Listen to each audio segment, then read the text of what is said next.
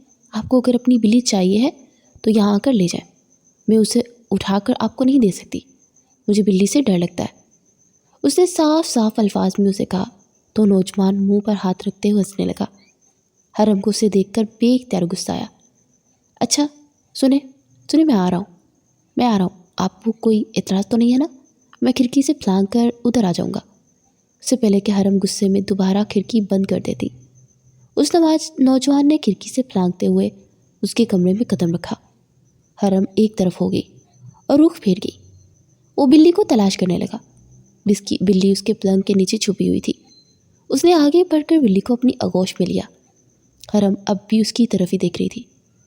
دراصل معذرت خواہ ہوں، رات کے اس وقت تنگ کیا، بہت شکریہ آپ کا، وہ کہہ کر پلٹ کر دوبارہ سے اپنے کمرے میں چلا گیا۔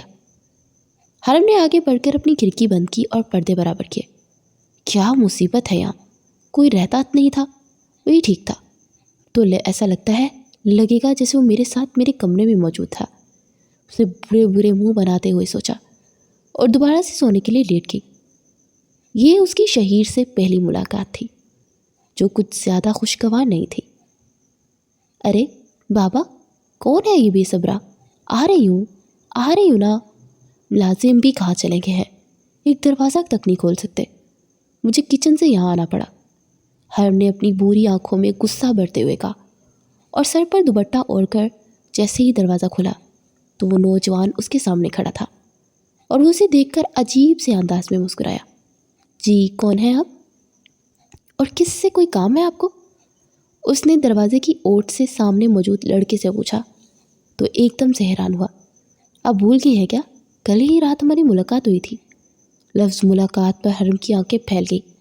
آپ اپنا لفظ درست کر لیں، ملاقات ہوئی نہیں، آپ اپنی بلی کی تلاش کے لیے میرے کمرے میں آئے تھے، اسے ملاقات نہیں کہتے۔ ویسے ابھی آپ کو کیا کام ہے؟ اب جلدی بتائیں، میں بہت مصروف ہوں، اس نے جلدی سے کہا۔ آپ اتنا غصہ کیوں کرتے ہیں؟ اس نے حرم کی بری آنکھوں میں بغور دیکھتے ہوئے کہا جس میں وہ ڈوبتا چلا جا رہا تھا۔ وہ اب اتنا پرسنل کیوں ہو رہی ہیں؟ اس نے ہاتھ لپیٹ کر اس کے سامنے دیکھا۔ وہ دروازہ پوری طرح کھول چکی تھی۔ وہ دراصل کیا ہے نا کہ چلے جانے دیں، میں پرسنل نہیں ہوتا، آپ غصہ نہ کریں۔ اور ہاں، یہ میں بریانی دینے آیا تھا، میری بہن اب ڈش نے پہلی بار بنائی ہے، کہا پڑوس میں پہلی بار کچھ بھیجنا ہے، آپ ہی دے کر آ جائیں۔ وہ کچن سمیٹ رہی تھی تو میں یہاں بریانی دینے آ گیا۔ ویسے آپ کا نام کیا ہے؟ اس نے جیسے ہی پلیٹ آگے کی، حرم نے سامنے کی ہاتھ کیے اور آگے بڑھایا تو اس سے سوال کر ڈالا، آپ کو میرے نام سے کیا مطلب ہے؟ حرم نے اس سے پلیٹ لے کر اندر کی طرف قدم بڑھاتے ہوئے دروازہ زور سے بند کرنے لگی۔ پڑوسی ہیں، پتہ ہونا چاہیے نا کہ کون رہتا ہے، کیا نام ہے۔ میں یہاں اس محلے میں نہیں آیا ہوں، سنا ہے کہ آپ کہ بڑی حویلی پورے محلے میں مشہور ہے، یہاں بہت بڑی فیملی رہتی ہے، بس اسی لیے واقفیت کرنا چاہتا تھا۔ جب بھی ملاقات ہوتی ہے آپ ہی نظر آتے ہیں اور کوئی دکھائی نہیں دیتا۔ باقی سب لوگ کہیں گئے ہوئے ہیں کیا؟ وہ لڑکا نہ جانے کیوں اتنی طویل گفتگو کرنے کا عادی تھا۔ ہرم کے ماتھے پر بل پڑے۔ دیکھیں، اگر آپ کو تعلقات بڑھانے ہیں تو میرے تایا چاچا اور بہت سے کزنس موجود ہیں، وہ اس وقت گھر میں موجود نہیں، شادی پر گئے ہوئے ہیں۔ جب وہ آئیں گے تب آپ گھر پر آ جائیے گا اور ان سے میل ملاقات بڑھائیے گا۔ فی الحال میں آپ سے کچھ کہہ نہیں سکتی کیونکہ میں کسی سے دوستی نہیں کرتی۔ ایک دم سے وہ غصے میں کہہ کر اس نے اس کے منہ پر زوردار آواز میں دروازہ بند کر دیا۔ ارے بات سنیں، برتن تو خالی کر دیتی جائے، اس نے ہنستے ہوئے کہا تو حرم نے دروازے کے پیچھے سے اسے آواز دی۔ آپ کے برتنوں کے لیے ہم اپنا گھر تو چھوڑ کر نہیں چلے جائیں گے نا، ملازمہ سے کہہ کر بھجواتی ہوں۔ اسے یہ نوجوان ایک آنکھ نہیں پایا تھا۔ دے آئی تم برتن، ویسے کون لوگ ہیں یہ؟ اور یہ اس لڑکے کا کیا نام ہے؟ بہت زبان چلتی ہے اس کی، عمر میں تو چھوٹا دکھائی دیتا ہے۔ حرم نے سرسری انداز میں اپنے لان میں پودوں کو پانی دیتے ہوئے ملازمہ سے استفسار کیا۔ بی بی جی، لڑکے کا نام شہیر ہے، اس کی بہن ابرش ہے، یہ 2 بہن بھائی ہیں، یہاں برابر والے بنگلے میں ہی رہتے ہیں۔ ان کے والد صاحب بڑے کاروباری آدمی ہیں، ان کی والدہ نہیں ہے۔ حرم نے یہ معلومات سنتے ہوئی اسبات میں سر ہلایا۔ اور اب ٹھیک کہتی ہیں، لڑکا چھوٹا ہے، 22 سال عمر ہے، آپ سے 4 سال چھوٹا ہے۔ یہ ابریش باجی نے ہی مجھے بتایا تھا۔ ملازمہ کی عادت تھی کہ وہ ہر جگہ بہت جلدی دوستی کر لیتی تھی۔ حرم نے اور بھی کچھ نہیں پوچھا اور اندر کی جانب قدم بڑھا دیے۔ صفیہ کہاں رہ گئی ہو؟ کب سے تمہیں آوازیں دے رہی ہوں، ابھی پورے گھر کا کام پڑا ہوا ہے۔ وہ شادی میں نہیں گئی تھی، عروج نے اسے فون کر کے بتا دیا تھا کہ دادا جان نے صاف منع کر دیا ہے، وہ عابد بھائی کے ساتھ تشریف نہ لائے۔ عابد بھائی ویسے بھی اپنے آفس کی کام کے سلسلے میں شہر سے باہر تھے۔ مجھے ویسے بھی شادی میں آنے کا کوئی شوق نہیں ہے، اس نے اپنے دل پر پتھر رکھ کر عروج کو کہا اور فون بند کر دیا۔ دادا جان نہ جانے اس سے کیا امید لگا کر بیٹھے ہوئے تھے، شاید وہ اسے فرشتہ سمجھ بیٹھے تھے۔ وہ انہی سوچوں میں گم بے دھیانی میں جیسے ہی سیڑھیاں اتری تو اچانک اس کا پاؤں پھسلا۔ سیڑھیوں کے آخر پر بہت سا پانی گرا ہوا تھا۔ وہ اپنا توازن برقرار نہ رکھ سکی اور ایک دم سے حویلی کی لمبی سیڑھیوں سے گرتے گرتے نیچے آ گئی۔ اس کا سر پھٹ گیا اور سر سے بے تحاشا خون بہنے لگا۔ یا اللہ، بی بی جی، یہ آپ نے کیا کر دیا؟ حرم بی بی، میں کیا کروں؟ میں کس کو بلاؤں؟ گھر پر تو اس ٹائم کوئی بھی نہیں ہے۔ وہ زور زور سے چلانے لگی۔ حرم کا سر درد سے پھٹنے لگا اور اس کے ہاتھ خون سے رنگین ہونے لگے۔ اس کے اندر نکاہت ہی نکاہت تھی، ذرا دیر میں پیدا ہوئی تھی اور وہ اٹھنے کے قابل بھی نہ رہی تھی۔ صفیہ، کسی کو تو بلاؤ، خدا کے لیے، ورنہ میں ویسے ہی مر جاؤں گی۔ وہ زور زور سے چلائی تو صفیہ ایک دم سے حویلی کے باہر بھاگی۔ شہیر صاحب جلدی آئے، حرم بی بی سیڑھیوں سے گر گئی ہے، شدید چوٹیں آئی ہیں۔ وہ جو اس وقت اپنے لیپ ٹاپ پہ کسی کام میں مصروف تھا، اس کی بات سنی تو فوراً اپنا سارا کام چھوڑ کر صفیہ کے ہمراہ حویلی میں آیا۔ وہ خون میں لت پت زمین پر موجود تھی۔ اسے فوراً سے اسے اپنی گھاری میں ڈالا اور گاؤں کے قریب ہسپتال میں لے گیا۔ وہ بے ہوش ہو چکی تھی۔ میں یہاں کیسے آ گئی؟ اور تم یہاں کیا کر رہے ہو؟ اسے اپنے سر پر شدید چوٹ کی آنے کی وجہ سے ٹانکے لگے تھے۔ ڈاکٹر نے اسے انجیکشن لگا دی تھی، جس کے بعد اسے کافی دیر سے ہوش آیا تھا، اور ہوش میں آتے ہی جب اس نے اپنے سامنے شہیر کو دیکھا تو چلانے لگی۔ اس کو چلاتا دیکھ وہ اس کے پاس ہی کھڑا تھا۔ ایک دم سے ہوش میں آیا اور وضاحت پیش کرنے ہی لگا تھا کہ حرم نے اسے دھمکی دی۔ تم کیا سمجھتے ہو؟ تم میرے قریب آنے کی کوشش کرو گے اور میں اس کوشش کو سمجھ نہیں پاؤں گی؟ تمہاری ساری کوششیں بیکار ہیں۔ اب یہاں میرے کمرے تک پہنچ گئے ہو، تمہیں شرم نام کی کوئی چیز نہیں ہے؟ اور صفیہ، تمہیں ذرا برابر بھی اندازہ ہے تم اس کے ساتھ مل کر میرے ساتھ یہ کھیل کھیل رہی ہو؟ دفع ہو جاؤ یہاں سے، اس نے شہیر کی طرف دیکھ کر چلا کر کہا۔ اچانک سے اس کے سر میں ٹھیسے سی اٹھی۔ اوکے آپ ریلیکس ہو جائیں، میں چلا جاتا ہوں یہاں سے۔ اس نے اپنے دونوں ہاتھ مفاہمت بھرے انداز میں اٹھائے۔ اور تم کیا سمجھتی ہو میں تمہیں اس چیز کے لیے معاف کر دوں گی؟ بالکل بھی معاف نہیں کروں گی۔ تم نے اسے میرے کمرے میں آنے کی اجازت دی کیسے؟ میں زندہ تھی، مر تو نہیں گئی تھی نا جو تم نے یہ قدم اٹھایا۔ اس نے صفیہ کو اس پوری طرح ڈانٹا کہ صفیہ نے آگے بڑھ کر کہا، بی بی جی پہلے آپ میری پوری بات تو سنیں نا۔ انہوں نے ہی تو آپ کو ہسپتال پہنچایا اور وہ آخر وقت تک میرے ساتھ ہی رہے۔ میں تو بالکل ہی گھبرا گئی تھی۔ کیا یہ کیا کہہ رہی ہو؟ تم مجھے پہلے نہیں بتا سکتی تھی؟ اسے اس نے گھور کر دیکھا۔ میں تو آپ کو بتا رہی تھی لیکن آپ نے میری بات سنی ہی نہیں۔ صفیہ نے بے چارگی سے اسے دیکھا تو اس نے اسے کمرے سے جانے کا اشارہ کیا۔ اف اللہ، یہ میں نے کیا کر دیا؟ ایک تو اس صفیہ کی مدد کی، مجھے ہسپتال پہنچایا، مرنے سے بچایا، اور اوپر سے میں اس پر ہی چیخنے لگی، چلانے لگی۔ مجھے بھی نا پتہ نہیں کیا ہو جاتا ہے کبھی کبھی، میں کیا ہوتی چلی جا رہی ہوں۔ اس کے سر میں بہت زیادہ درد ہو رہا تھا۔ اس نے افسوس سے سر جھٹکتے اپنا سر پیچھے کی طرف کیا۔ وہ کیا سوچ رہا ہوگا میرے بارے میں؟ میں نے اس کا احسان ماننے کی بجائے اسے گھر سے ہی بھگا دیا۔ کیا سوچ رہا ہوگا؟ کتنی احسان فراموش ہوں میں۔ حرم نے ایک دم سے سوچا۔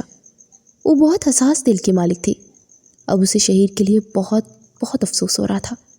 میں ٹھیک ہو کر جاؤں گی اور اس سے معافی مانگوں گی۔ میں احسان فراموش نہیں ہوں، میں اسے بتا دوں گی۔ بھوری آنکھوں نے دل ہی دل میں سوچا اور وہ اس پر عمل کرنے کی ٹھان لی تھی اس نے۔ شہیر گھر پر ہے، مجھے شہیر سے ملنا ہے۔ 3 دن بعد جب اس کی طبیعت کچھ بہتر ہوئی تو وہ صبح سویرے اس کے گھر پر جا پہنچی۔ ابریش نے دروازہ کھولا تھا۔ کیا آپ میرے بھائی شہیر سے ملنا چاہتی ہیں؟ اس نے حیران کن نگاہوں سے اسے دیکھا تو حرم نے ناسمجھی سے اس کی طرف دیکھا۔ آپ اندر آ جائیے، وہ اپنے کمرے میں ہے، آپ کو ان سے جو بھی بات کرنی ہے وہ کر لیجیے۔ نہ جانے کیوں اسے ابریش کے لہجے میں اسے حیران کن طور پر بہت زیادہ خوشی محسوس ہوئی تھی۔ کیا میں اندر آ سکتی ہوں؟ وہ اس وقت اپنے موبائل میں مصروف تھا۔ دروازے کی طرف سر اٹھا کر دیکھا تو دیکھتا ہی رہ گیا۔ حرم اس کی آنکھوں کے سامنے موجود تھی۔ ارے آپ یہاں تشریف لائی ہیں؟ آپ ٹھیک ہے نا؟ مجھے بلا لیا ہوتا، میں وہاں آ جاتا۔ اس کی بات سن کر حرم کو نہ جانے کیوں بے پناہ شرمندگی محسوس ہوئی۔ میں دراصل آپ سے معافی مانگنے آئی تھی۔ اس دن مجھے پتہ نہیں تھا کہ آپ نے میری جان بچائی ہے اور مجھے ہسپتال لے کر گئے ہیں۔ میں بہت زیادہ شرمندہ ہوں، میں نے آپ کے ساتھ بدتمیزی کی، آپ مجھے معاف کر دیں۔ اس نے نظریں جھکا کر اس کی طرف دیکھا اور آہستہ سے آواز میں کہنے لگی، اٹس اوکے، کوئی بات نہیں، آپ کی طبیعت ٹھیک نہیں ہے، مجھے کچھ بھی برا نہیں لگا۔ آئیے نا، بیٹھی نا، کیا لیں گی؟ چائے یا کافی؟ میں ابریش سے کہہ کر بنواتا ہوں۔ اس کا اخلاق دیکھ کر حرم ایک لمحے کے لیے اسے دیکھ کر رہ گئی۔ نہیں، میں بیٹھنے نہیں آئی، بس آپ سے معافی مانگنے آئی تھی۔ اس کی بات سن کر شہیر ایک دم سے مسکرایا اور اس کی مسکراہٹ پر نہ جانے کیوں حرم کی نظریں خود بخود جھک سی گئی۔ وہ اسے بھرپور نگاہوں سے دیکھ رہا تھا۔ اس کی نگاہوں سے واضح طور پر کوئی پیغام پہنچا رہی تھی۔ اچھا، میں چلتی ہوں۔ وہ جیسے ہی جانے کے لیے مڑی تو ایک دم سے کچھ یاد آنے پر شہیر نے اسے روکا۔ مجھے دراصل آپ سے ایک بات پوچھنی ہے۔ جی پوچھیے۔ وہ وہیں ٹھہر سی گئی۔ اس دن جب آپ کو ہسپتال سے واپس لے کر آیا اور آپ کے کہنے پر گھر واپس جانے لگا تو اچانک سے حویلی کے بڑے کمرے میں لگی تصویروں پر نظر پڑی۔ اس میں سے ایک بلیک اینڈ وائٹ میں تصویر تھی، چھوٹی سی بچی کی، خوبصورت تھی۔ کیا بتا سکتی ہیں آپ وہ تصویر کس کی ہے؟ شہیر کے پوچھنے پر اس نے اپنے ذہن پر زور دیا تو اس سے اچانک سے یاد آیا، وہ میری پھوپھو کی تصویر ہے۔ بچپن میں وہ کھو گئی تھی، شاید یہی کوئی 9-10 سال کی تھی۔ وہ ملی ہی نہیں دوبارہ۔ داجان کے پاس ان کی یہی ایک یاد موجود تھی اور وہی حویلی کے بڑے کمرے میں لگی ہوئی ہے۔ ویسے آپ کیوں پوچھ رہے ہیں؟ اس نے وضاحت دیتے ہوئے جیسے ہی شہیر سے پوچھا تو جیسے شہیر کسی گہری سوچ میں گم تھا۔ کچھ نہیں، بس ایسے ہی۔ اس نے اس بات کو ٹال دیا۔ وہ جانے کے لیے مڑی تو شہیر اسے روکنا چاہتا تھا لیکن وہ جانے کے لیے ہی آئی تھی۔ اس کے کمرے سے چلی گئی۔ اس کی خوشبو، اس کا احساس اس کے کمرے میں باقی رہ گیا۔ کیا ہوا؟ کیسی ملاقات رہی؟ اس کے جاتے ہی ابریش اس کے پاس آئی۔ ملاقات کا کیا ہونا تھا؟ معافی مانگ رہی تھی۔